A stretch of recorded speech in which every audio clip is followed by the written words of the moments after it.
Hello, beautiful people. Thank you for stopping by. Happy All Hallows Eve. It's a big day in the Christian calendar, and tomorrow we celebrate All Saints Day, and then the next day we celebrate All Souls Day. So if you have some pictures of your deceased loved ones, maybe put them up on your fireplace mantle or wherever and say a couple prayers for them. I'm sure my Protestant listeners are going to freak out about this when I say that, but you know what? I'm Catholic. I'm not going to make any apologies for it. So I wanted to quickly talk about a fantastic book I'm reading called Insight by a lady named Tasha Eurich. I think it's Eurich. Oh gosh, now I can't remember her name. I think it's Tasha Eurich. I'll link it in the show notes. And this book is all about insight into our behavior and into our actions and our feelings, and how we actually sort of get it wrong when it comes to trying to understand the way that we feel or the way that we behave or our internal motivations.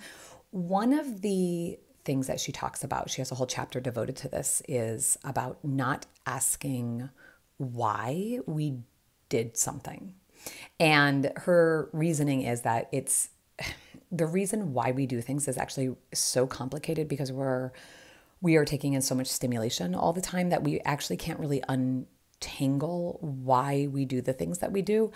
What we can do is take a step back and analyze the situation in which we've done something. So you say, where was I? Who was there? What time was it? How did I feel about, what was I feeling? And there's a lot more information that you can glean from that as opposed to asking why.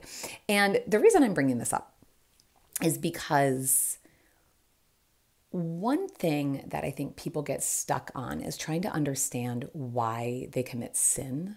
People that are stuck in a habitual sin cycle. And so they try to figure out why they committed a sin.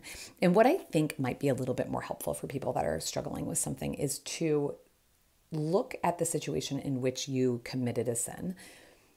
Go back and see where you were, who was there, what time it was, and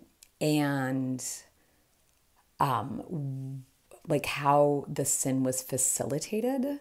What was the means by which you went about sinning? Did you sin with your words? Did you sin with your body? Did you sin with your thoughts? What was the vehicle for sin?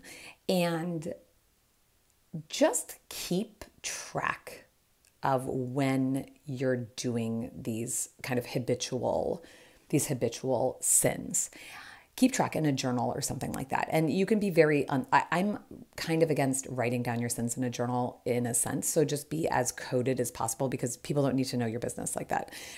So just be as coded as possible. You don't have to actually list, you know what it is, right? So you can have a code word or whatever for whatever you're struggling with. But go back and just take a look at when and how and who and where, because you'll start to notice patterns.